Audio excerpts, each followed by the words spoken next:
Hi, നമ്മുടെ board examination കഴിഞ്ഞിരിക്കുകയാണല്ലേ.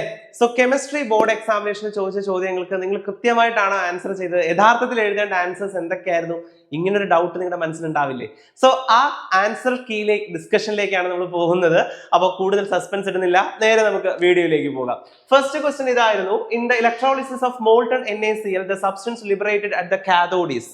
ഇത് ചിലപ്പോൾ കുട്ടികൾക്ക് കൺഫ്യൂഷൻ ഉണ്ടാകും, കാരണം ഇവിടെ ചോദിച്ചിരിക്കുന്നത് മോൾട്ടൺ NaCl ആണ്, അക്വസ് NaCl അല്ല. മോൾട്ടൺ NaCl എന്ന് പറയുമ്പോൾ അതിന് NaCl മാത്രമേ ഉള്ളൂ. നമുക്കറിയാം NaCl നമ്മൾ എടുത്തു കഴിഞ്ഞാൽ NaCl എങ്ങനെയാണ് സ്പ്ലിറ്റ് ആവുക? NaCl സ്പ്ലിറ്റ് ആകുന്നത് Na പ്ലസ് എന്നും Cl മൈനസ് എന്നും ആയിരിക്കും അല്ലെ. So Na plus and Cl minus, ഇങ്ങനെയായിരിക്കും NaCl സ്പ്ലിറ്റ് ആകുന്നത്. ഇതിലെ കാറ്റയോൺ എന്ന് പറയുന്നത് Na പ്ലസ് ആണ്. കാറ്റയോൺ എങ്ങോട്ട് പോകുന്നോ അതാണ് കാഥോഡ് എന്ന് പറയുന്നത്. സോ Na പ്ലസ് നേരെ എങ്ങോട്ട് പോകും? കാഥോഡിന്റെ സൈഡിലേക്ക് പോയിട്ട് ഒരു ഇലക്ട്രോണിനെ സ്വീകരിച്ച് അയാൾ സോഡിയം ആയിട്ട് മാറും. അങ്ങനെയെങ്കിൽ കറക്റ്റ് ആൻസർ സോഡിയം ആണ്, ഓപ്ഷൻ ബി. ഓക്കെ, ഇനി ആനോഡ് ആണ് ചോദിച്ചിരുന്നെങ്കിൽ ക്ലോറിൻ ഗ്യാസ് ആയിരുന്നു ആൻസർ. ഇവിടെ ഇപ്പൊ ക്വസ്റ്റ്യൻ സബ്സ്റ്റൻസ് ലിബറേറ്റഡ് കാഥോഡ് ആയതുകൊണ്ട് കറക്റ്റ് ആൻസർ ഏതായിരിക്കും വരിക? സോഡിയം ആയിരിക്കും വരിക. സോ നെക്സ്റ്റ് ക്വസ്റ്റ്യനിലേക്ക് പോകാം.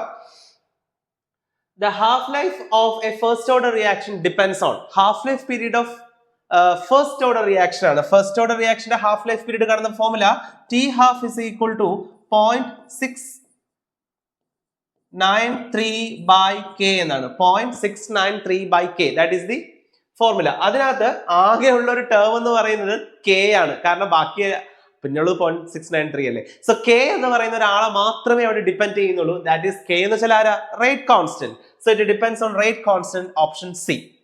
Next question: which of the following is a chelating ligand? താഴെ തന്നിരിക്കുന്നതില് കീലേറ്റിംഗ് ലിഗാൻഡ് ആര് എന്നാണ് ചോദിച്ചത്. കീലേറ്റിംഗ് ലിഗാൻഡ് എന്ന് പറഞ്ഞാൽ എന്താ? ഒരു ക്ലോസ്ഡ് സ്ട്രക്ചർ ഫോം ചെയ്യാൻ കഴിവുള്ള ആൾക്കാരെയാണ് നമ്മൾ കീലേറ്റിംഗ് ലിഗാൻഡ്, കീലേറ്റ് ഇഫക്റ്റ് എന്നൊക്കെ പറയും അല്ലെ. മോർ സ്റ്റെബിലിറ്റി കിട്ടുന്നതാണ് കീലേറ്റ് ഇഫക്റ്റ് എന്നൊക്കെ പറയുന്നത്. സോ കീലേറ്റ് ചെയ്യുന്ന ഒരാൾ ഒരിക്കലും എന്തായിരിക്കില്ല? മോണോഡെൻഡേറ്റ് ആയിരിക്കില്ല. ആ ഒരു ക്ലൂ എങ്കിലും നമ്മുടെ മനസ്സിനകത്ത് വന്നാൽ മതി. അമീൻ എന്ന് പറയുന്ന ആൾ അല്ലെ. So that is a monodentate. Water, aqua, that is also a monodentate. Chlorido is also a monodentate, but oxalato is a didentate. Other chelate ligand ആണ്. So oxalato, option D is the right answer. Option D ആയിരിക്കും right answer ആയിട്ട് വരുന്നത്. So next question: which of the following is least reactive towards nucleophilic substitution? SN1.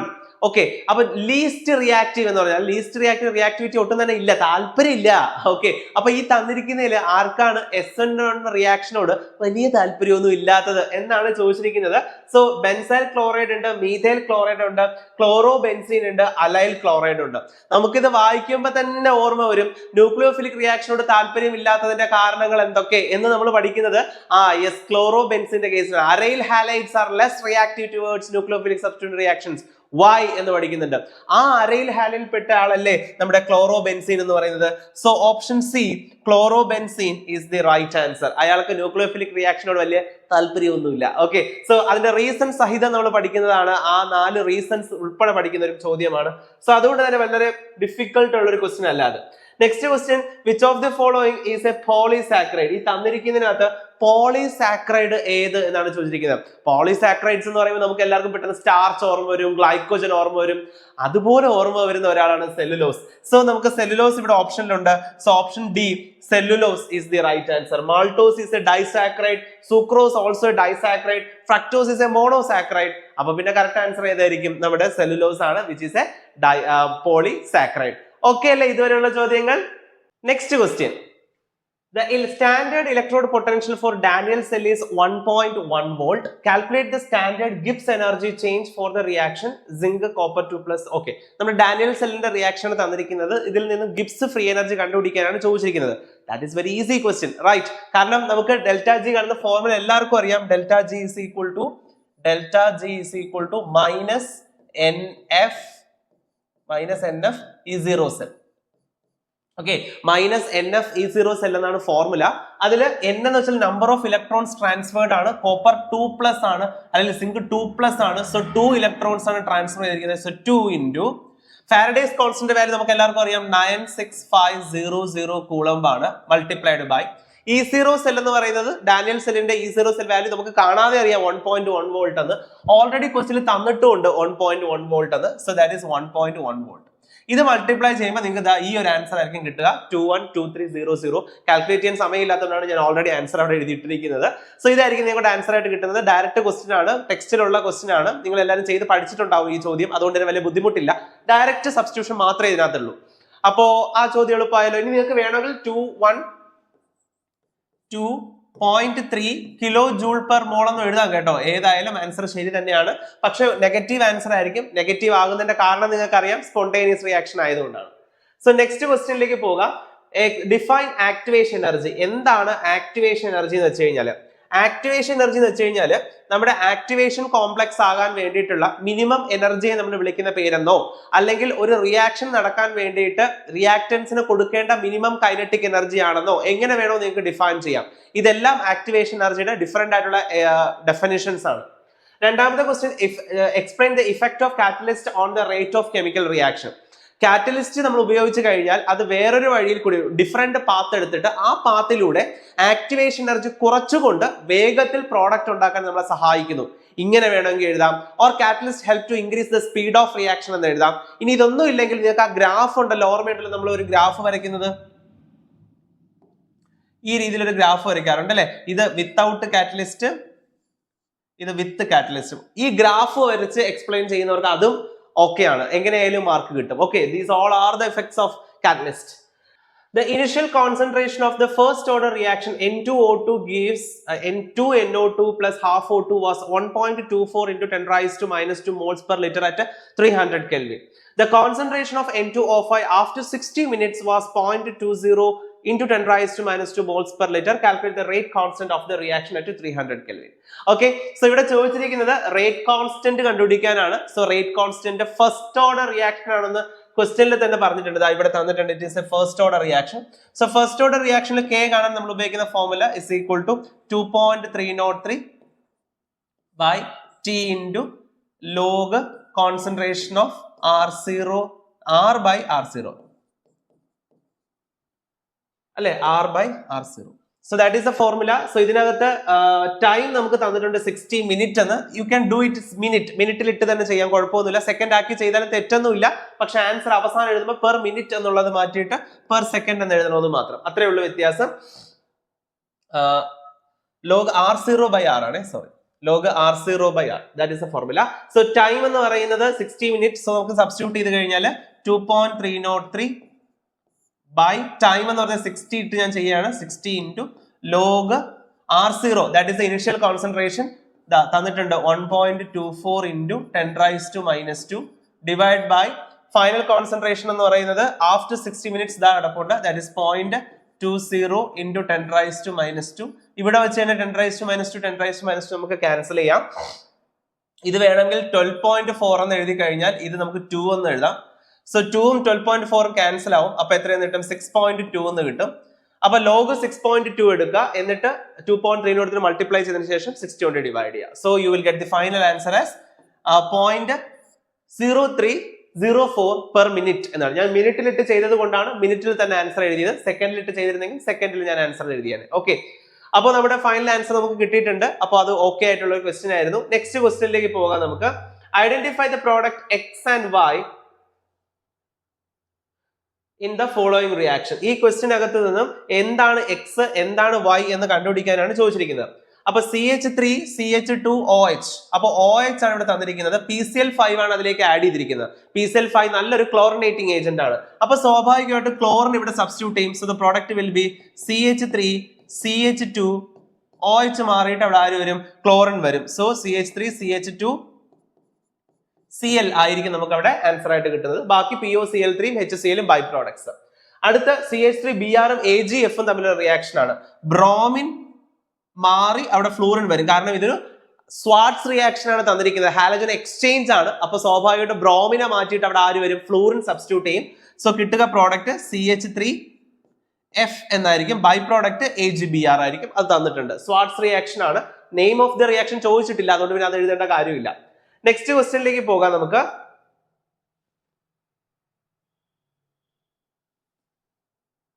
Give the two differences between SN1 and SN2 reactions. SN1 മെക്കാനിസവും SN2 മെക്കാനിസവും തമ്മിലുള്ള difference ആണ് ഇവിടെ ചോദിച്ചിരിക്കുന്നത്. SN1 and SN2. SN1 SN2 തമ്മിലുള്ള പ്രധാനപ്പെട്ട വ്യത്യാസം എന്ന് പറയുന്നത് SN1 മെക്കാനിസത്തിനകത്ത് അതിന്റെ പ്രയോറിറ്റി ഓർഡർ എന്ന് പറയുന്നത് tertiary greater than secondary than primary എന്നതാണ് അല്ലെ. അതാണ് അതിന്റെ പ്രയോറിറ്റി ഓർഡർ എന്ന് പറയുന്നത്. ടെർഷറിക്കാണ് ഏറ്റവും കൂടുതൽ ഇഷ്ടം. ഇവിടെ ഏറ്റവും വലിയ പ്രത്യേകത ഒരു കാർബോ കാറ്റയോൺ എന്ന് പറയുന്ന ഇന്റർമീഡിയറ്റ് ഫോം ചെയ്യുന്നത്. കാർബോ കാറ്റയോൺ എന്ന് പറയുന്ന ഇന്റർമീഡിയറ്റ് എന്ത് ചെയ്യുന്നുണ്ട്? ഫോം ചെയ്യുന്നുണ്ട്. എന്നാൽ SN2 പ്രയോറിറ്റി ഓർഡർ ചേഞ്ച് ഉണ്ട്. That is primary greater than secondary than tertiary എന്നാണ് അവിടെ വരിക. അതുപോലെ കാർബോ കാറ്റയോൺ ഇന്റർമീഡിയറ്റ് ഒന്നും അവിടെ ഫോം ചെയ്യുന്നില്ല. പക്ഷേ SN2 മെക്കാനിസത്തിൽ there is inversion of configuration. SN1 there is no inversion of configuration. ഇങ്ങനെ പിന്നെ SN1 മെക്കാനിസം മോളിക്കുലാരിറ്റി 1 ആണ്, SN2 മെക്കാനിസം മോളിക്കുലാരിറ്റി 2 ആണ്. അങ്ങനെയൊക്കെ നിങ്ങൾക്ക് എഴുതാം കേട്ടോ. ഞാനിപ്പോ 2 ഡിഫറൻസ് ഇവിടെ ചോദിച്ചിട്ടുള്ളൂ, കൂടുതൽ ഡിഫറൻസ് പറഞ്ഞു എന്നേ ഉള്ളൂ. ഇതിൽ ഏതാ നിങ്ങൾ എഴുതിയത് അതായിരിക്കും ശരി. ഓക്കെ, സോ നെക്സ്റ്റ് ക്വസ്റ്റ്യനിലേക്ക് പോവാണ്. In the presence of light, chloroform is slowly oxidized by air to an extremely poisonous gas called chloroform.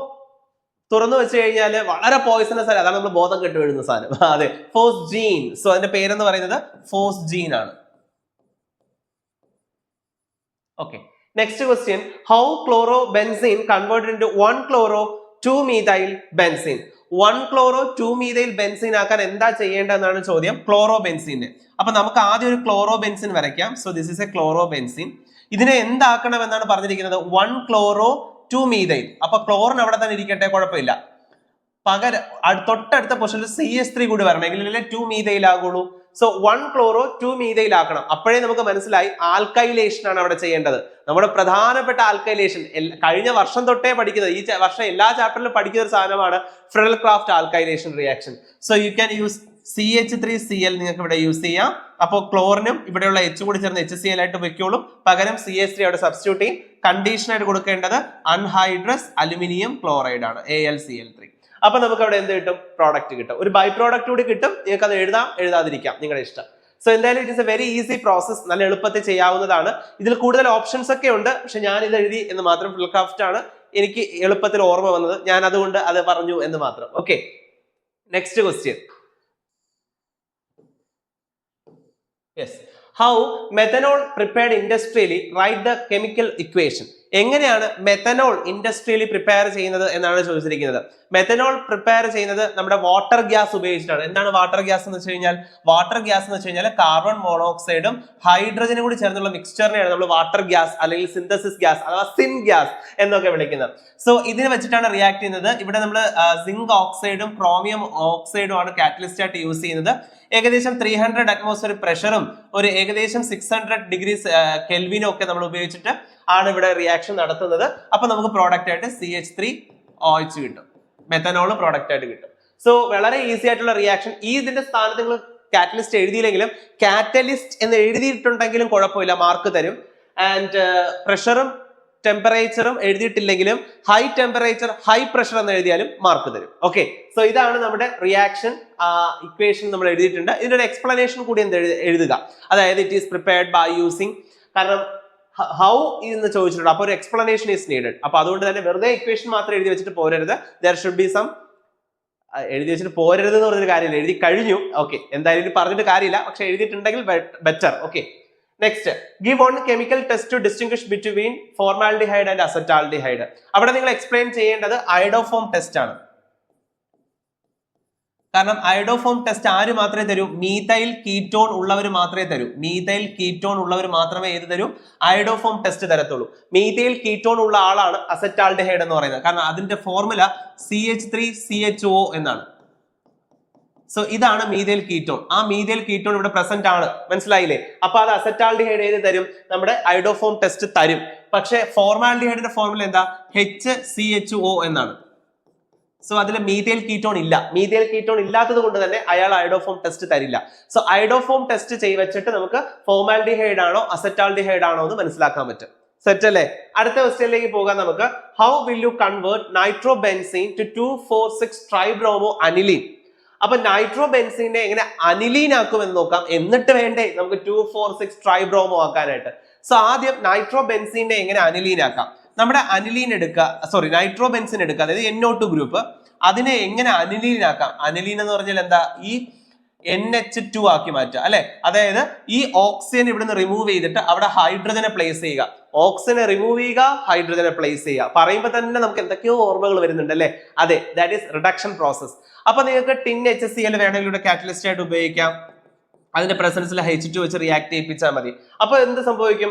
Oxygen മാറിയിട്ട് അവിടെ ഹൈഡ്രജൻ വരും. സോ അനിലീൻ നമുക്ക് കിട്ടി.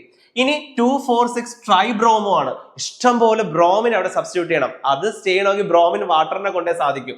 So we will add bromine water. So Br2H2 എന്ന് എഴുതാം, അല്ലെങ്കിൽ 3Br എന്ന് എഴുതിയാലും നോ പ്രോബ്ലം, എന്ത് എഴുതിയാലും ഓക്കെ ആണ്. അപ്പൊ നമുക്ക് പ്രോഡക്റ്റ് കിട്ടുക ഈ അനിലീൻ, ദാറ്റ് ഈസ് ഇവിടെ NH2 ഉള്ളടുത്ത് 3 പൊസിഷനിലായിട്ട് ആര് വരും? ബ്രോമിൻ സബ്സ്റ്റിറ്റ്യൂട്ട് ചെയ്ത് കിട്ടും. സോ 3 ബ്രോമിനെ സബ്സ്റ്റിറ്റ്യൂട്ട് ചെയ്ത് കിട്ടും. Easy, right? സോ ഇതാണ് നമ്മൾ നൈട്രോബെൻസീനെ 2,4,6 ട്രൈബ്രോമോ അനിലീൻ ആക്കാൻ വേണ്ടി ചെയ്യുന്ന പ്രോസസ്സ്. സോ നെക്സ്റ്റ് ക്വസ്റ്റ്യനിലേക്ക് പോകാം നമുക്ക്. 200 centimeter cube of an aqueous solution of a protein contains 1.26 gram of protein. The osmotic pressure of such a solution at 300 Kelvin is found to be 2.57 into 10 raised to minus 3 bar. Calculate the molar mass of the protein. R value തന്നിട്ടുണ്ട്. ഇത് ടെക്സ്റ്റിലുള്ള അതേ ചോദ്യം അങ്ങനെ എടുത്ത് വെച്ച് ചോദിച്ചിരിക്കുകയാണ്. നമുക്കറിയാം protein പോലെയുള്ളവർക്ക് നമ്മൾ ഉപയോഗിക്കുന്ന കൊളിഗേറ്റീവ് പ്രോപ്പർട്ടി എന്ന് പറയുന്നത് ഓസ്മോട്ടിക് പ്രഷർ വാല്യൂ കാൽക്കുലേഷൻ ആണ്. സോ ഓസ്മോട്ടിക് പ്രഷർ കണ്ടെത്തുന്ന formula pi is equal to CRT എന്നാണ്. C എന്ന് വെച്ചാൽ കോൺസെൻട്രേഷൻ ആണ്. സോ കോൺസെൻട്രേഷൻ കണ്ടുപിടിക്കുന്ന number of moles per volume into R into T എന്നാണ്. നമ്പർ ഓഫ് മോൾസ് കാൽക്കുലേറ്റ് ചെയ്യുന്നത് given mass W2 by M2 എന്നാണ്. ബാക്കി സബ്സ്റ്റിറ്റ്യൂട്ട് ചെയ്യുമ്പോൾ നമുക്ക് ബാക്കി വരിക ഇൻറ്റു R ഇൻറ്റു T എന്നായിരിക്കും. So this is the formula to find osmotic pressure. ഇവിടെ കണ്ടുപിടിക്കാൻ ചോദിച്ചിരിക്കുന്നത് മോളാർ മാസ് ആണ്. മോളാർ മാസ് വെച്ചാൽ M2. അപ്പൊ M2 കണ്ടുപിടിക്കുന്ന ഫോർമുലയ്ക്ക് അതിനെ മാറ്റുമ്പോൾ M2 is equal to pi താഴേക്ക് കൊണ്ടുവരും അല്ലെ. സോ പൈ താഴേക്ക് കൊണ്ടുവരുന്നത് W2 into RT divided by pi into V എന്ന് വരും. സോ W2 ന്റെ വാല്യൂ ക്വസ്റ്റ്യൻ തന്നിട്ടുണ്ട് 1.26 എന്നുള്ളത്. സോ 1.26 മൾട്ടിപ്ലൈഡ് ബൈ R ന്റെ വാല്യൂ ക്വസ്റ്റ്യൻ തന്നിട്ടുണ്ട്, ദാറ്റ് ഈസ് 0.083. ടെമ്പറേച്ചർ ക്വസ്റ്റ്യൻ തന്നിട്ടുണ്ട് 300 Kelvin ആണ്. സോ 300 ഡിവൈഡഡ് ബൈ pi യുടെ വാല്യൂ ക്വസ്റ്റ്യൻ തന്നിട്ടുണ്ട്, ദാറ്റ് ഈസ് പ്രഷർ എത്രയാണ്? 2.57 into 10 raised to minus 3 into 200 centimeter cube ആണ്. So 200 into 10 raised to minus 3. Okay, so നമ്മൾ substitute ചെയ്തു. Answer നിങ്ങൾക്ക് 61038.9 gram per mole എന്ന് കിട്ടും. ഡയറക്റ്റ് ക്വസ്റ്റ്യൻ ആണ്, ടെക്സ്റ്റിൽ തന്നെ ഉണ്ടായിരുന്ന ക്വസ്റ്റ്യൻ ആയതുകൊണ്ട് വലിയ ബുദ്ധിമുട്ടൊന്നും ഉണ്ടാവില്ല ഡയറക്റ്റ് ആയിട്ട് ആൻസർ ചെയ്യാൻ അല്ലേ. നെക്സ്റ്റ് ക്വസ്റ്റ്യനിലേക്ക് പോകാം. Briefly explain the electrochemical process involved in rusting of iron. Iron rustingുമായി ബന്ധപ്പെട്ടുള്ള ഇലക്ട്രോകെമിക്കൽ പ്രോസസ് ആണ് ചോദിച്ചിരിക്കുന്നത്. ഓർത്തിരിക്കുക, അയൺ ആണ് അവിടെ ആദ്യം ഓക്സിഡൈസ് ചെയ്യപ്പെടുന്നത്. ഓക്സിഡൈസ് ചെയ്യപ്പെട്ടതിന് ശേഷം അയൺ എന്തായിട്ട് മാറും? Fe2+ ആയിട്ട് മാറും. Fe2+ ആയിട്ട് മാറും. അതാണ് cationic reaction. Anionic reaction actually water ആണ് റിയാക്ട് ചെയ്തിട്ട് OH ഹൈഡ്രജൻ അയോൺസ് പ്രൊഡ്യൂസ് ചെയ്യുന്നത്. അതിനുശേഷം അയൺ Fe2+ എന്തായിട്ട് മാറും? Fe3+ ആയിട്ട് മാറുകയും ആ Fe2O3 എന്ന് പറയുന്ന XH2O എന്ന് പറയുന്ന റസ്റ്റ് ആയിട്ട് മാറുകയും ചെയ്യും. സോ ഹൈഡ്രേറ്റഡ് ഫെറിക് ഓക്സൈഡിനെയാണ് നമ്മൾ എന്ന് പറയുന്നത് റസ്റ്റ് എന്ന് വിളിക്കുന്നത്. സോ ഇവിടെ കാറ്റയോണും ആനയോണും കാറ്റയോണിക് ആൻഡ് ആനയോണിക് റിയാക്ഷൻസ് രണ്ടായിട്ട് തന്നെ അത് എഴുതി എക്സ്പ്ലനേഷൻ കൊടുക്കുക. Okay, next question, write in 2 differences between order and molecularity. എന്തേ ഈ ചോദ്യം ഇതുവരെ വന്നില്ല എന്ന് വിചാരിച്ചിരിക്കുകയായിരുന്നു. കാരണം ഓർഡർ മോളിക്കുലാരിറ്റി ഡിഫറൻസ് എപ്പോഴും ചോദിക്കുന്ന ചോദ്യമാണ്. ഓർഡർ എന്ന് പറയുന്നത് മോളിക്കുലാരിറ്റി എന്ന് പറയുന്നത് നിങ്ങൾക്ക് ഡെഫിനിഷൻ തന്നെ എഴുതാം. ഓർഡർ എന്ന് വെച്ച് കഴിഞ്ഞാൽ it is the number of molecules that collide simultaneously in order to bring about a chemical reaction. അതാണ് മോളിക്കുലാരിറ്റി. ഓർഡർ എന്ന് വെച്ച് കഴിഞ്ഞാൽ it is the sum of powers of concentration terms in law equation. അതുപോലെ order എന്ന് പറയുന്നത് ഒരു experimental term ആണ്. Molecularity ഒരു തിയററ്റിക്കൽ ടേം ആണ്. ഓർഡർ എന്ന് പറയുന്നത് 0 ആകാം, ഫ്രാക്ഷൻ ആകാം, അതുപോലെ തന്നെ 1, 2, 3 നാച്ചുറൽ നമ്പേഴ്സ് ആകാം. മോളിക്കുലാരിറ്റി ഒരിക്കലും 0 ആകില്ല, ഒരിക്കലും ഫ്രാക്ഷനും ആകില്ല. So these are the differences. What do you mean by pseudo order reaction? Pseudo order reaction എന്ന് വെച്ചാൽ കളർ റിയാക്ഷൻസ് ആണ് അല്ലേ. The reaction which appears to be of higher order but actually follows lower order kinetics. കണ്ടാൽ തോന്നും വലിയ order ആണെന്ന്, but actually lower order ആണ്. അങ്ങനെയുള്ള റിയാക്ഷൻസിനെയാണ് നമ്മൾ സ്യൂഡോ ഓർഡർ റിയാക്ഷൻ എന്ന് പറയുന്നത്. എക്സാമ്പിൾ ആയിട്ട് നിങ്ങൾക്ക് ഹൈഡ്രോളിസിസ് ഓഫ് ഷുഗർ, സുക്രോസിനെ വെള്ളത്തിൽ ഇടുമ്പോഴത്തേക്കും അത് ഗ്ലൂക്കോസും ഫ്രക്ടോസും ആയിട്ട് മാറും. കണ്ടാൽ തോന്നും അതൊരു സെക്കൻഡ് ഓർഡർ ആണെന്ന്, ബട്ട് ആക്ച്വലി അതൊരു ഫസ്റ്റ് ഓർഡർ റിയാക്ഷൻ ആണ്. Next question give reasons for the following. ഈ തന്നിരിക്കുന്ന കാര്യങ്ങളുടെ റീസൺസ് ആണ് ചോദിച്ചിരിക്കുന്നത്.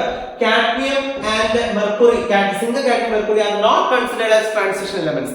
അവരെ ട്രാൻസിഷൻ എലമെന്റ്സ് ആയിട്ട് കണക്കാക്കുന്നതിന് കാരണം അവർക്ക് അവർക്ക് അൺപെയർഡ് ഡി ഇലക്ട്രോൺസ് ഇല്ല എന്നുള്ളതാണ്. അൺപെയർഡ് ഡി ഇലക്ട്രോൺസ് അവർക്ക് ഇല്ല. അൺപെയർഡ് ഡി ഇലക്ട്രോൺസ് ഇല്ലാത്ത ഒരാളെ നമ്മൾ ഒരിക്കലും എന്തായിട്ട് വിളിക്കില്ല? ട്രാൻസിഷൻ എലമെന്റ് എന്ന് വിളിക്കില്ല.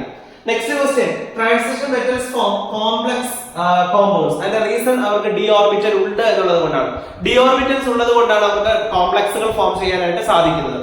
Next question, scandium is colorless but titanium 3+ is colored. ഒരാൾ കളർ ആകുന്നത് എപ്പോഴാണ്? dd ട്രാൻസിഷൻ നടക്കുമ്പോഴാണ്. dd ട്രാൻസിഷൻ നടക്കണമെങ്കിൽ എന്ത് വേണം? അൺപെയർഡ് d ഇലക്ട്രോൺ വേണം. അപ്പോൾ ടൈറ്റാനിയം 3+ അൺപെയർഡ് d ഇലക്ട്രോൺ ഉണ്ട്, എന്നാൽ സ്കാൻഡിയത്തിൽ അൺപെയർഡ് d ഇലക്ട്രോൺ ഇല്ല.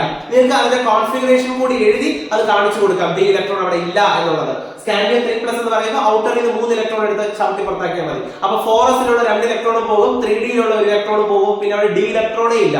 അതുകൊണ്ടാണ് അത് കളർലെസ് ആകുന്നത്. ഓക്കേ അല്ലേ? അടുത്ത question, how do we prepare potassium dichromate from chromite ore? Direct question ആണ്. ക്രോമൈറ്റ് ഓറിനെ നമ്മൾ ആദ്യം സോഡിയം ക്രോമേറ്റ് ആക്കുന്നു, സോഡിയം ക്രോമേറ്റിനെ സോഡിയം ഡൈക്രോമേറ്റ് ആക്കുന്നു, സോഡിയം ഡൈക്രോമേറ്റിനെ പൊട്ടാസ്യം ഡൈക്രോമേറ്റ് ആക്കുന്നു. ഇത് ഒരു ലൈൻ എക്സ്പ്ലനേഷനും ഒരു ലൈനിലെ അത് ഇക്വേഷനും.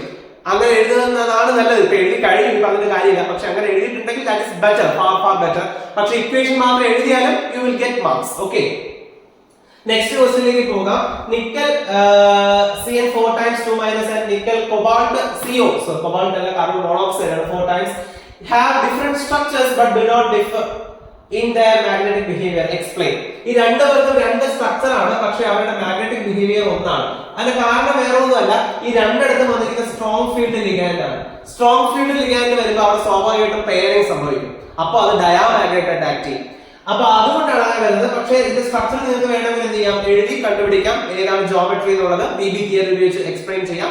അതിനുശേഷം മാഗ്നറ്റിക് ബിഹേവിയർ നോക്കുമ്പോൾ രണ്ടുപേർക്കും ഡയാമാഗ്നറ്റ്സ് ആയിരിക്കും. അപ്പൊ സ്ട്രക്ചറും കണ്ടുപിടിക്കുക, അതുപോലെ മാഗ്നറ്റിക് ബിഹേവിയറും അതുപോലെ വർക്ക്ഔട്ട് ചെയ്യുക. ഓക്കെ, ഇവിടെ sp3 ഹൈബ്രിഡൈസേഷൻ എന്ന് വരും, ഇവിടെ dsp2 ഹൈബ്രിഡൈസേഷൻ. ഒരാള് dsp2 ഹൈബ്രിഡൈസേഷൻ ആണ്, ഒരാള് sp3 ഹൈബ്രിഡൈസേഷൻ ആണ്. ഇയാള് dsp2 ഹൈബ്രിഡൈസേഷൻ ആണ്, ഇയാള് sp3 ഹൈബ്രിഡൈസേഷൻ ആണ്. അതുകൊണ്ട് തന്നെ ഇത് സ്ക്വയർ പ്ലാനർ കോമ്പൗണ്ട് ആണ്, ഇത് ടെട്രാഹീഡ്രൽ കോംപ്ലക്സ് ആണ്. സോ അവർക്ക് രണ്ട് ഡിഫറെന്റ് ഷേപ്സ് ആണ്, പക്ഷെ അവരുടെ രണ്ടുപേരും ഡയാമാഗ്നറ്റിക് ആയിട്ടാണ് ആക്ട് ചെയ്യുന്നത്. Now write the formula of tri-tetraamine aqua chlorido cobalt 3-chloride. Okay, നമുക്ക് ആദ്യം ഏതാ സെൻട്രൽ ആയിട്ട്? കോബാൾട്ട് അല്ലേ? സോ കോബാൾട്ടിൽ സ്റ്റാർട്ട് ചെയ്യാം. കോബാൾട്ട് ടെട്രാഅമീൻ എന്ന് വെച്ച് കഴിഞ്ഞാൽ 4 അമീൻ ഗ്രൂപ്പ് ഉണ്ട്, NH3 4 times. അക്വ എന്ന് വെച്ചാൽ വാട്ടർ ആണ്, H2O. Chlorido that is Cl. Okay, Cl. then അത് കഴിഞ്ഞു വെളിയിലെ ക്ലോറൈഡ് ആണ്, ദാറ്റ് ഈസ് Cl. അപ്പൊ നമ്മൾ മനസ്സിലാക്കേണ്ടത് ഈ വെളിയിലുള്ള ക്ലോറിൻ എത്രയുണ്ട് നമ്മൾ എങ്ങനെ കണക്കാക്കുക? കോബാൾട്ടിന്റെ ചാർജ് തന്നിട്ടുണ്ട്, ദാറ്റ് ഈസ് 3 ആണ്. So it is +3. അമോണിയ എപ്പോഴും 0 ആണ്, വാട്ടറും 0 ആണ്. ക്ലോറിൻ -1 ആണ്, ഈ ക്ലോറിൻ -1 ആണ്. പക്ഷെ ഇവിടെ +3 വന്ന സ്ഥിതിക്ക് മൈനസ് ചാർജ് -3 എന്ന് വരണം. ഇവിടെ -1, ഇവിടെ -1 ആയിട്ടുള്ളൂ. അപ്പൊ -2 ആയുള്ളൂ. നമുക്ക് -3 വേണമെങ്കിൽ ഇവിടെ -2 എന്ന് വരണം. ഇവിടെ -2 എന്ന് പറഞ്ഞാൽ ഇവിടെ 2 ക്ലോറിൻ വരണം. 2 ക്ലോറിൻ വന്നാലേ -2 എന്ന് വരത്തുള്ളൂ. So this is the formula. Cobalt NH3 4 times, H2O Cl Cl2 ആണ് വെളിയിൽ വരുന്നത്. സോ ഇങ്ങനെ തന്നെയാണല്ലോ അല്ലേ ഇങ്ങനെ എഴുതിയത്? തെറ്റിച്ചില്ലല്ലോ. So this is the right answer. So next ക്വസ്റ്റ്യനിലേക്ക് നമ്മൾ പോവാണ്.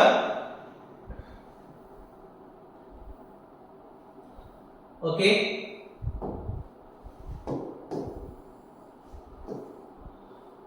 draw the diagram which indicates the splitting of d orbital in tetrahedral field. ഒരു ടെട്രാഹീഡ്രൽ ഫീൽഡിൽ എങ്ങനെയാണ് നമ്മുടെ സ്പ്ലിറ്റിംഗ്, അതായത് ടെട്രാഹീഡ്രൽ സ്പ്ലിറ്റിംഗ് വരയ്ക്കാനാണ് പറഞ്ഞിരിക്കുന്നത്. അപ്പൊ ടെട്രാഹീഡ്രൽ സ്പ്ലിറ്റിംഗ് നന്നായിട്ട് വരയ്ക്കുക. നിങ്ങൾ നമ്മുടെ ഡീജനറേറ്റ് d ഓർബിറ്റൽ വരയ്ക്കുക ആദ്യം. അത് പിന്നെ ഇത് ഗ്രൗണ്ട് സ്റ്റേറ്റ്, പിന്നെ അത് എക്സൈറ്റഡ് സ്റ്റേറ്റിലേക്ക് മാറുന്നു, പിന്നെ അത് രണ്ടായിട്ട് സ്പ്ലിറ്റ് ചെയ്യുന്നു. T2 ലെവൽ മുകളിൽ, EG ലെവൽ താഴെ, ഈ ലെവൽ താഴെ, T2 ലെവൽ മുകളിൽ, ഈ ലെവൽ താഴെ. അതുപോലെ തന്നെ ഇതെന്ന് പറയുന്നത് 2/5 ഡെൽറ്റ ടി ആയിരിക്കും, ഇതെന്ന് പറയുന്നത് 3/5 ഡെൽറ്റ ടി ആയിരിക്കും. സോ അതൊക്കെ കാണിച്ചാൽ മാത്രം മതിയാവും. Next, write any one limitation of valence bond theory. Valence bond theory il ഒരുപാട് limitations ഉണ്ട്. Number of assumptions ആണ് അതിനകത്തുള്ളത്. അതുപോലെ തന്നെ കൃത്യമായിട്ട് സ്ട്രോങ് ഫീൽഡ് ആയാലും വീക്ക് ഫീൽഡ് ആയാലും കൃത്യമായിട്ട് എക്സ്പ്ലെയിൻ ചെയ്യുന്നില്ല. അങ്ങനെ കുറെ അതുപോലെ തന്നെ കളേർഡ് കോംപ്ലക്സ് ഉണ്ടാവുന്നതിന്റെ റീസൺ അതിനകത്ത് എക്സ്പ്ലെയിൻ ചെയ്യുന്നില്ല. അങ്ങനെ ഒരുപാട് ലിമിറ്റേഷൻസ് ഉണ്ട്. അതിൽ ഒരെണ്ണം എഴുതാനേ ചോദിച്ചിട്ടുള്ളൂ. Next, name the products formed when phenol is treated with the following reagents. Bromine water treat ചെയ്താൽ എന്ത് പ്രോഡക്റ്റ് കിട്ടുമെന്നാണ്. നിങ്ങൾക്ക് വേണമെങ്കിൽ റിയാക്ഷൻ ആയിട്ട് തന്നെ എഴുതാം. ആദ്യം ഒരു phenol is treated with bromine water 3Br2 എന്ന് എഴുതാം നിങ്ങൾക്ക്. സോ പ്രോഡക്റ്റ് എന്ന് പറയുന്നത് എല്ലാ പൊസിഷൻസിലും OH എല്ലാ പൊസിഷനിലും ബ്രോമിൻ വരുന്ന പ്രോഡക്റ്റ് ആയിരിക്കും നമുക്ക് കിട്ടുക. ഓക്കെ, സോ ഇതായിരിക്കും നമ്മുടെ മെയിൻ പ്രോഡക്റ്റ് എന്ന് പറയുന്നത്. സിങ്ക് ഡസ്റ്റുമായിട്ടുള്ള reaction one of our favourite reaction ആണ്. സോ ഫീനോൾ എടുക്കുക. ഫീനോൾ എടുത്തതിന് ശേഷം അതിലേക്ക് സിങ്ക് വെച്ച് റിയാക്ട് ചെയ്യിപ്പിക്കുക. സിങ്ക് ഓക്സൈഡ് ചേർന്ന് സിങ്ക് ഓക്സൈഡ് ആയിട്ട് പോകും. ബാക്കി റിമൈൻ ചെയ്യുന്നത് വെറും ഒരു ബെൻസീൻ മാത്രമാണ്. So that is very easiest reaction. Then concentrated HNO3 വെച്ച് റിയാക്ട് ചെയ്യുമ്പോൾ നമുക്ക് കിട്ടുന്ന പ്രോഡക്റ്റ് മാത്രം ഞാൻ എഴുതാം. ഫീനോളിന്റെ മുകളിൽ ഫീനോളിന്റെ സൈഡുകളിലായിട്ട് 3 പൊസിഷനിൽ NO2 സബ്സ്റ്റിറ്റ്യൂട്ട് ചെയ്യും. നമ്മുടെ സ്വന്തം പിക്രിക് ആസിഡ് ആയിരിക്കും നമുക്ക് അവിടെ പ്രോഡക്റ്റ് ആയിട്ട് കിട്ടുന്നത്. സോ ഇതായിരിക്കും മൂന്നാമത്തെ പ്രോഡക്റ്റ് എന്ന് പറയുന്നത്. സോ വളരെ ഡയറക്റ്റ് ക്വസ്റ്റ്യൻസ് ആയിരുന്നു ആ ചോദിച്ചിരിക്കുന്നത്. നെക്സ്റ്റ് ക്വസ്റ്റ്യൻ ഓർഗാനിക്കിൽ നിന്ന് സാധാരണ ചോദിക്കാത്ത ഒരു ടൈപ്പ് ഓഫ് ക്വസ്റ്റ്യൻ ആണ്. നെയിംഡ് റിയാക്ഷൻസ് എല്ലാം ഒരു ടേബിളർ ഫോളോ ആക്കി ചോദിച്ചിരിക്കുകയാണ്. 1-2 പ്രാവശ്യം ചോദിച്ചു, പക്ഷെ വെറൈറ്റി ക്വസ്റ്റ്യൻ ആണ്, എനിക്ക് ഇഷ്ടപ്പെട്ടു. നമുക്ക് നോക്കാം. ആദ്യം RCOCl അതുപോലെ തന്നെ പലേഡിയം ബേരിയം സൾഫേറ്റ് അത് വെച്ചിട്ടുള്ള റിഡക്ഷൻ. പലേഡിയം ബേരിയം സൾഫേറ്റ് കണ്ടാൽ നമുക്ക് ഓർമ്മ വരും അത് റോസൻബർഗ് റിഡക്ഷൻ ആണ്. സോ ഇവിടെ നമുക്ക് ആദ്യം റിയാക്ഷന്റെ പേര് എഴുതി വെക്കാം, Rosenberg reduction. Now major product ആലോചിക്കാനേ ഇല്ല, അത് ആൽഡിഹൈഡിന്റെ പ്രിപ്പറേഷൻ ആണ്. സോ RCHO ആയിരിക്കും മേജർ പ്രോഡക്റ്റ് എന്ന് പറയുന്നത്. Now CH3COOH ആസിഡ് എടുത്തിട്ട് ക്ലോറിനും റെഡ് ഫോസ്ഫറസും ഓർമ്മ വന്നു HVZ റിയാക്ഷൻ അഥവാ ഹെൽ-വോൾഹാർഡ്-സെലിൻസ്കി റിയാക്ഷൻ. അതിന്റെ മേജർ പ്രോഡക്റ്റ് എന്ന് പറയുന്നത് COOH അങ്ങനെ തന്നെ നിൽക്കും. തൊട്ടടുത്തുള്ള ഹൈഡ്രജൻ മാറിയിട്ട് അവിടെ ക്ലോറിൻ സബ്സ്റ്റിറ്റ്യൂട്ട് ചെയ്യും. 1 ക്ലോറോ 2 ക്ലോറോ എഥനോയിക് ആസിഡ് ആയിരിക്കും നമുക്ക് അവിടെ പ്രോഡക്റ്റ് ആയിട്ട് കിട്ടുന്നത്. Then അടുത്ത ക്ലെമൻസൻസ് റിഡക്ഷൻ ആദ്യമേ ക്വസ്റ്റ്യനിൽ പറഞ്ഞിട്ടുണ്ട്. ക്ലെമൻസൻസ് റിഡക്ഷനിൽ നമ്മൾ ഉപയോഗിക്കുന്നത് ഏതാ? നമുക്ക് എല്ലാവർക്കും ഓർമ്മയുണ്ട്, സിങ്ക് അമാൽഗം ആൻഡ് HCl ആണ്. So zinc amalgam and HCl ആയിരിക്കും നമ്മുടെ റിയാക്റ്റന്റ് ആയിട്ട് യൂസ് ചെയ്യുന്നത്. അതൊരു കംപ്ലീറ്റ് റിഡക്ഷൻ ആയതുകൊണ്ട് തന്നെ CHO മാറിയിട്ട് അവിടെ CH3 ആകും. So the product will be CH3 single bond CH3 എന്നായിരിക്കും. സോ അത് വളരെ easy question, variety question. I like the question. Okay, so next ക്വസ്റ്റ്യനിലേക്ക് പോകാം. The reaction in which an amide is converted into primary, secondary amine by the action of bromine and alcoholic NaOH is known as primary amine. ne nammal brominum primary amine produce ചെയ്യുന്നു from amide bromine. appo then answer kitti brominum amide bromamide. yes, Hofmann bromamide degradation reaction alle Hofmann bromamide degradation reaction aanu ചോദിച്ചിരിക്കുന്നത്. Next question, how is a primary amine distinguished from secondary amine using Hinsberg's test? Hinsberg's test നമ്മൾ ഉപയോഗിക്കുന്നത് ഹിൻസ്ബർഗ്സ് reagent, അതായത് aril സൾഫോണൈൽ chloride ആണ്. അയാളെ വെച്ച് നമ്മൾ react ചെയ്യുമ്പോൾ primary react ചെയ്യും പ്രോഡക്റ്റ് തരും. പക്ഷെ ആ പ്രോഡക്റ്റ് ഏതിൽ അലിയും ആൽക്കലിയിൽ ഡിസോൾവ് ആകും. പക്ഷെ സെക്കൻഡറി ആണെങ്കിൽ പ്രോഡക്റ്റ് തരും, പക്ഷെ ആ പ്രോഡക്റ്റ് ആൽക്കലിയിൽ എന്താകില്ല, ഡിസോൾവ് ആകില്ല എന്നുള്ളതാണ്. So that is the distinguish between primary and secondary amines. Next question, differentiate between globular and fibrous protein. Globular ആ പേര് സൂചിപ്പിക്കുന്ന പോലെ തന്നെ അത് സ്ഫെറിക്കൽ ഷേപ്പ് ആണ്. അതുകൊണ്ട് തന്നെ അത് കൂടുതലും എൻസൈമാറ്റിക് ആക്ഷൻസ് ആണ് പുള്ളിക്കുള്ളത്. എന്നാൽ ഫൈബ്രസ് പ്രോട്ടീൻ കൂടുതൽ ലീനിയർ ഷേപ്പ് ആണ്. കൂടുതലും അത് സ്ട്രക്ചറൽ കമ്പോണന്റ് ലൈക്ക് കെരാറ്റിന്റെ ഒക്കെ കമ്പോണന്റ് ആയിട്ടാണ് പുള്ളി കൂടുതലും ആക്ട് ചെയ്യുന്നത്. What do you mean by denaturation of protein? പ്രോട്ടീനെ ഡീനാച്ചുറേറ്റ് ചെയ്യാന്ന് വെച്ചാൽ pH ചേഞ്ച് ചെയ്തിട്ടോ ടെമ്പറേച്ചർ ചേഞ്ച് ചെയ്തിട്ടോ അതിന്റെ സ്ട്രക്ചർ നഷ്ടമാക്കുന്ന പ്രോസസ്സിനെയാണ് നമ്മൾ എന്താണ് വിളിക്കുന്നത്, ഡീനാച്ചുറേഷൻ ഓഫ് പ്രോട്ടീൻ എന്ന് വിളിക്കുന്നത്. അതായത് it is a loss of structure of protein by changing pH or temperature. Example ചോദിച്ചാൽ മുട്ട പുഴുങ്ങുന്നത്, പഴം പുഴുങ്ങുന്നത്, അല്ലെങ്കിൽ പാല് പിരിയുന്നത്, ഇതൊക്കെ examples of denaturation of protein ആണ്.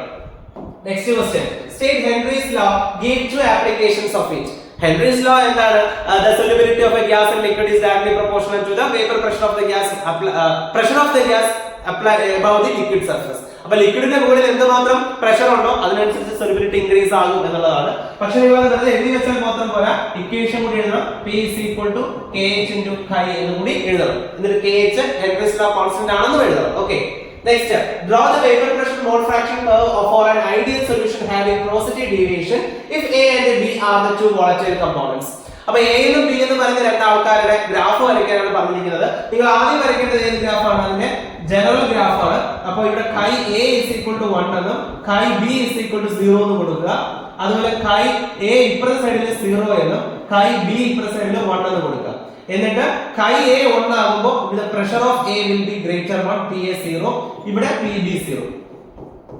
Now ഇതായിരിക്കണം വരേണ്ട graph. This is the ideal graph. ഇങ്ങനെയാണ് വരേണ്ടത്, പക്ഷെ ഇങ്ങനെ വരില്ലല്ലോ. Okay, this is the ideal graph. പക്ഷെ റിയൽ ഗ്രാഫ് എങ്ങനെ വരിക? കുറച്ചുകൂടി മുകളിലോട്ടായിരിക്കും നിൽക്കുക, ബിക്കോസ് ഇതൊരു പോസിറ്റീവ് ഡീവിയേഷൻ ആണ്. സോ പോസിറ്റീവ് ഡീവിയേഷൻ ആയതുകൊണ്ട് ഗ്രാഫ് മുകളിലേക്കായിരിക്കും നിൽക്കുന്നത്. സോ ഇതാണ് മോൾ ഫ്രാക്ഷനും പ്രഷറും തമ്മിലുള്ള ഗ്രാഫ്. ഇങ്ങനെ തന്നെയല്ലേ വരച്ചത്? പിന്നെ അല്ല. അടുത്ത ക്വസ്റ്റ്യനിലേക്ക് നമുക്ക് പോകാം.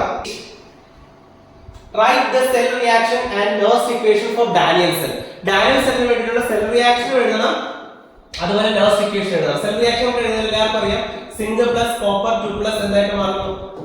സിങ്ക് 2+ കോപ്പർ ആയിട്ട് മാറുന്നു. Nernst equation ആയിട്ട് എഴുതുമ്പോൾ നമ്മുടെ Nernst equation എങ്ങനെയാണ് വരുന്നത്? E cell is equal to E0 cell minus 2.303 RT by NF into log concentration of anode by cathode. അപ്പൊ ഇതിനകത്ത് E0 സെല്ലിനായി അറിയാമെങ്കിൽ you can write 1.1 volt minus 2.303 RT. അത് നിങ്ങൾക്ക് അറിയാമെങ്കിൽ വാല്യൂ സബ്സ്റ്റിറ്റ്യൂട്ട് ചെയ്യാം. n ന്റെ വാല്യൂ 2 ആണ്, 2F എന്ന് എഴുതാം, into log concentration of anode എന്ന് പറയുന്നത് സിങ്ക് 2+ ആണ്, zinc 2+ divided by copper cathode എന്ന് പറയുന്നത് copper 2+ ആണ്. ഇങ്ങനെ എഴുതിയാൽ മാർക്ക് കിട്ടും. ഇത് ഇത്രയും കൂടി മൾട്ടിപ്ലൈ ചെയ്ത് 0.059/2 എന്ന് എഴുതിയാൽ മാർക്ക് തരും. No issues. ഇത് 1.1 വോൾട്ട് എഴുതാതെ E0 സെൽ എന്ന് എഴുതിയാലും കുഴപ്പമില്ല, മാർക്ക് തരും.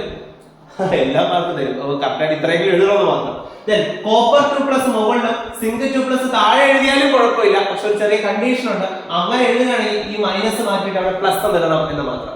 ഓക്കെ, സോ ഇത് ഏത് രീതിയിലാണോ നിങ്ങൾ എഴുതിയത് ആ രീതിക്ക് മാർക്ക് കിട്ടും. Next, explain the variation of conductivity and molar conductivity of a solution with dilution. Conductivity എന്ന് പറയുന്നത് number of ions-നെ ഡിപെൻഡ് ചെയ്യുന്നത്. സോ ഡൈല്യൂട്ട് ചെയ്യുമ്പോൾ കണ്ടക്ടിവിറ്റി കുറയും. എന്നാൽ മോളാർ കണ്ടക്ടിവിറ്റി വോളിയത്തിനെ ഡിപെൻഡ് ചെയ്യുന്നത്. സോ ഡൈല്യൂട്ട് ചെയ്യുമ്പോൾ മോളാർ കണ്ടക്ടിവിറ്റി ഇൻക്രീസ്ഡ് ആകും. അതുകൊണ്ടാണ് നമ്മൾ മോളാർ കണ്ടക്ടിവിറ്റിയുടെ ഗ്രാഫ് വരയ്ക്കുമ്പോൾ ഡൈല്യൂട്ട് കോൺസെൻട്രേഷൻ 0 എത്തുമ്പോൾ മോളാർ കണ്ടക്ടിവിറ്റി കൂടി എങ്ങോട്ട് പോകുന്നത്? ഇൻക്രീസ് ചെയ്ത് മാക്സിമം. അതാണ് ലിമിറ്റിംഗ് മോളാർ കണ്ടക്ടിവിറ്റി എന്ന് പറയുന്നത്. Okay, next question. Write two postulates of Werner's coordination theory. Werner's theory എന്താ പറയുന്നത്? ഒരു കോർഡിനേഷൻ കോമ്പൗണ്ടിനകത്ത് രണ്ട് തരം വാലൻസികൾ ഉള്ളത്, primary valency, secondary valency. Primary valency ionisable ആണ്, സെക്കൻഡറി വാലൻസി അയോണൈസബിൾ അല്ല. പ്രൈമറി വാലൻസി നെഗറ്റീവ് അയോൺസ് ആണ് സാറ്റിസ്ഫൈ ചെയ്യുന്നത്, സെക്കൻഡറി വാലൻസി ലിഗാൻഡ്സ് ആണ് സാറ്റിസ്ഫൈ ചെയ്യുന്നത്. സെക്കൻഡറി വാലൻസി ആണ് determines the shape of the molecule. Molecule എങ്ങനെ ഇരിക്കണമെന്ന് തീരുമാനിക്കുന്നത് സെക്കൻഡറി വാലൻസി ആണ്. Now, draw the geometrical isomers of CO NH3 3 times, NO2 3 times and give their structures. Geometrical isomers എന്ന് പറയുമ്പോൾ ഇവര് കോബാൾട്ട് നമുക്ക് എഴുതാം. ഇത് ഒക്ടാഹെഡ്രൽ കോംപ്ലക്സ് ആണ്. അപ്പോൾ 1 2 3 4 5 ഇങ്ങനെ എഴുതാം. Then NH3 നമുക്ക് 3 പേരെ ഒരേ സൈഡിലേക്ക് കൊടുക്കാം. നമുക്ക് ആദ്യം ഒരേ സൈഡിലേക്ക് കൊടുക്കാം, എന്നിട്ട് NO2 ഇതേപോലെ ഒരേ സൈഡിലേക്ക് കൊടുക്കാം. ഓക്കെ, സോ ഇങ്ങനെ നമ്മൾ വരയ്ക്കാം ഫസ്റ്റ് സ്ട്രക്ചർ. ആൻഡ് ഇവിടെ നമുക്ക് കാണുമ്പോൾ അറിയാം എല്ലാവരും ഒരേ സൈഡിൽ വരും, ഒരേ ഫേസിലാണ് വരയ്ക്കുന്നത്. So this is a facial isomerism. Face എന്നല്ല, ദിസ് ഈസ് ഫേസ് ഫോം. ഇനി ഇതിന്റെ മറ്റൊരു ഫോം കൂടിയുണ്ട്, ദാറ്റ് ഈസ് കോബാൾട്ട്. NH3 ഇവിടെ എഴുതുക, ഒരു NH3 ഇവിടെ എഴുതുക, അടുത്ത NH3 ഓപ്പോസിറ്റ് ആയിട്ട് എഴുതുക. ദെൻ ബാക്കി പൊസിഷൻസിൽ NO2 എഴുതുക. Okay, this is the second one. ഇത് നമ്മൾ മെറിഡിയൻ ഓർ മെർ ഐസോമർ എന്നാണ് വിളിക്കുന്നത്. അപ്പോൾ ഫേഷ്യലും മെറും ആണ് ഇവിടെ, മെറിഡിയനും ആണ് ഇവിടെ ചോദിച്ചിരിക്കുന്നത്. അടുത്ത question, 30th question. Predict the product A and B. അപ്പോൾ ഇവിടെ ഹൈഡ്രോബൊറേഷൻ എന്നാണ് ഈ ചോദ്യം ചോദിച്ചിരിക്കുന്നത്. ഹൈഡ്രോബൊറേഷൻ റിയാക്ഷൻ ആണ് ഇവിടെ ചോദിച്ചിരിക്കുന്നത്. സോ ബൊറൈനുമായിട്ടുള്ള റിയാക്ഷൻ നമുക്കറിയാം, ആദ്യം ഡബിൾ ബോണ്ട് ബ്രേക്ക് ചെയ്യും, ഒരു H പകരം ഇങ്ങോട്ട് കയറും. So product, first product A എന്ന് പറയുന്ന പ്രോഡക്റ്റ് എന്ന് പറയുന്നത് CH3 CH2 CH2 B boron അല്ലേ? പക്ഷെ 3 എണ്ണമാണ്, 3 ഇങ്ങനെ എഴുതാൻ, ഇതിന്റെ അപ്പുറത്തും എഴുതാൻ വിഷയമില്ല. അതായത് അതുകൂടെ തിരിച്ചു പറഞ്ഞില്ല, അതായത് ഈ വർഷം പെട്ടെന്ന് നിങ്ങൾ ചിലപ്പോൾ അങ്ങനെ എനിക്ക് എഴുതി പഠിച്ചിട്ടുണ്ടാവില്ല. Okay, so boron CH2 CH2 CH3 ഇത് എത്ര എണ്ണം? 3 ആണ്. ഓക്കെ, സോ ഇത് ഫസ്റ്റ് പ്രോഡക്റ്റ്. ഇനി ഇതിലേക്ക് H2O2 റിയാക്ട് കാറ്റ് പറഞ്ഞാൽ 3 H2O2 ആണ് റിയാക്ട് ചെയ്യുന്നത്. H2 കൊണ്ട് നമുക്ക് OH സിംഗിൾ ബോണ്ട് OH തരാം അല്ലേ. സോ ഓരോ OH ആയിട്ട് ഇവിടെ സബ്സ്റ്റിറ്റ്യൂട്ട് ചെയ്യുമ്പോൾ നമുക്ക് കിട്ടും CH3 CH2 CH2 OH. That is alcohol ആയിരിക്കും പ്രൊഡക്റ്റ് ആയിട്ട് കിട്ടുക. അത് എത്ര എണ്ണം കിട്ടും? 3 എണ്ണം നമുക്ക് ഇവിടെ പ്രൊഡക്റ്റ് ആയിട്ട് കിട്ടും. So that is the answer. Very easy question. Next, explain the preparation of phenol from cumin. Cumin എന്നുള്ളതാണ് ഫീനോളിന്റെ കൊമേഴ്ഷ്യൽ പ്രിപ്പറേഷൻ. അപ്പൊ ആദ്യം നമ്മൾ ക്യുമീൻ എടുക്കും. ആരാ ക്യുമീൻ? ബെൻസീൻ റിംഗില് CH, മുകളിലോട്ട് ഒരു CH3, സൈഡിലോട്ട് ഒരു CH3 അല്ലേ. ഇതാണ് എന്ന് പറയുന്നത് ക്യുമീൻ എന്ന് പറയുന്നത്. സോ ഈ ക്യുമീൻ എടുത്തിട്ട് നമ്മൾ ആദ്യം ഓക്സിഡൈസ് ചെയ്യും. അപ്പൊ നമുക്ക് ഒരു പെറോക്സൈഡ് ഫോർമുല കിട്ടും. ദാറ്റ് ഈസ് ബെൻസീൻ റിംഗില് COOH. ഇത് പെറോക്സൈഡ് ആണ്, ആസിഡ് എന്ന് തെറ്റിദ്ധരിക്കരുത്. ദെൻ ഇവിടെ ഒരു CH3 കിട്ടും. എന്നിട്ട് നമ്മൾ ഇതിനെ ഹൈഡ്രോളിസ് ചെയ്യും. അസിഡിക് വാട്ടർ ഉപയോഗിച്ച് ഹൈഡ്രോളിസ് ചെയ്യുമ്പോൾ ഇത് ഇങ്ങനെ പൊട്ടും അല്ലേ. CH3 CO CH3 എന്നും പിന്നെ ആദ്യം കിട്ടും നമുക്ക് ബെൻസീൻ റിംഗില് ഫീനോൾ OH. സോ ഫീനോൾ കിട്ടും. CH3 CO CH3 എന്ന് പറയുന്ന മറ്റൊരു ബൈ പ്രോഡക്റ്റ് കൂടി കിട്ടും. Very easy question, important question തന്നെയാണ്. അത് അങ്ങനെ തന്നെ ചോദിച്ചിട്ടുണ്ട്. Last question, explain aldol condensation with an example. Aldol കണ്ടൻസേഷനോ അത് ആർക്കറിയാതെ ആൽഡോൺ കണ്ടൻസേഷൻ എന്തായാലും പഠിക്കാൻ നമ്മൾ പോവില്ലല്ലോ, അത്ര ഇമ്പോർട്ടന്റ് ക്വസ്റ്റ്യൻ അല്ലേ. ആൽഡോൺ കണ്ടൻസേഷന്റെ ബെസ്റ്റ് എക്സാമ്പിൾ ആണ് നമുക്ക് CH3 CHO വെച്ച് ചെയ്ത് കൊടുക്കാം. അപ്പൊ CH3 CHO അത് രണ്ടെണ്ണം എടുക്കണം അല്ലേ. CH3 CHO രണ്ടെണ്ണം എടുക്കണം. രണ്ടെണ്ണം എഴുതിയാലും മതി. അതിലേക്ക് നമ്മൾ ആഡ് ചെയ്യുന്നത് ഡൈല്യൂട്ട് NaOH ആണ്. അപ്പൊ നമുക്ക് ഫസ്റ്റ് പ്രോഡക്റ്റ് എന്താ കിട്ടുക? CH3 C, മുകളിലേക്ക് ഒരു OH, then CH, then single bond CH2 CHO. ഇതായിരിക്കും ഫസ്റ്റ് പ്രോഡക്റ്റ്. ഇതാണ് ആൽഡോൾ എന്ന് പറയുന്നത്. This is the aldol. ഇനി നമ്മൾ ഇതിനെ എന്ത് ചെയ്യണം? കണ്ടൻസ് ചെയ്യണം. സോ കണ്ടൻസ് ചെയ്യുമ്പോൾ OH ഉം ഇതിലുള്ള H കൂടി ചേർന്ന് H2 ആയിട്ട് പോകും. അപ്പൊ അവരുടെ ഡബിൾ ബോണ്ട് ഫോം ചെയ്തിട്ട് CH3 CH, double bond CH, single bond CH. So this is the product. Examples ആയി എന്നുള്ളത് എഴുതിയിട്ടുണ്ട്. നെക്സ്റ്റ് ക്വസ്റ്റ്യൻ, എഥനോയിക് ആസിഡിനെ എങ്ങനെ എഥനോൾ ആക്കും എന്നാണ്. ആസിഡിനെ ആൽക്കഹോൾ ആക്കണമെങ്കിൽ നമ്മൾ ചെയ്യേണ്ടത് റിഡക്ഷൻ ആണ്. സോ എഥനോയിക് ആസിഡ് എന്ന് വെച്ച് കഴിഞ്ഞാൽ CH3 COOH ആണ്. അതിന് നല്ലൊരു reducing agent lithium aluminium hydride നമുക്ക് എടുക്കാം. അപ്പൊ അത് CH3 CH2 OH ആയിട്ട് മാറിപ്പോകും. അതായത് ആസിഡ് ആൽക്കഹോൾ ആയിട്ട് മാറി. സോ ഇതായിരിക്കും നമ്മൾ അവിടെ ചെയ്യുന്ന റിയാക്ഷൻ എന്ന് പറയുന്നത്. അപ്പോൾ വളരെ എളുപ്പമുള്ള ചോദ്യങ്ങളായിരുന്നു. നിങ്ങൾ ഇങ്ങനെയൊക്കെ തന്നെയാണ് ആൻസർ ചെയ്തത് എന്ന് എല്ലാവരും ഒന്ന് കമന്റ് ചെയ്യുക. എങ്ങനെയുണ്ടായിരുന്നു നിങ്ങൾക്ക് എക്സാം? അത് എല്ലാവരും ഒന്ന് കമന്റ് ചെയ്ത് അറിയിക്കുക. ഓക്കെ, അപ്പോൾ ചാനൽ ഇതുവരെ സബ്സ്ക്രൈബ് ചെയ്തവരാണെങ്കിൽ, ന്യൂ സബ്സ്ക്രൈബേഴ്സ് ആണെങ്കിൽ എല്ലാവരും സബ്സ്ക്രൈബ് ചെയ്തേക്കുക. ആദ്യമായിട്ടാണ് എന്നെ കാണുന്നതെങ്കിൽ എല്ലാവർക്കും ഒരു ഹായ്. ഓക്കെ, സോ എന്തായാലും ഇനിയുള്ള ദിവസങ്ങളിൽ ക്ലാസ്സസ് ആയിട്ട് നമുക്ക് വീണ്ടും കണ്ടുമുട്ടാം. ഓക്കെ മക്കളെ, താങ്ക് യു സോ മച്ച്. എല്ലാവരും നന്നായിട്ട് പഠിക്കുക. നിങ്ങളുടെ പഠിത്തത്തിൽ എന്നും ഞാനും കൂടെ ഉണ്ടാകും.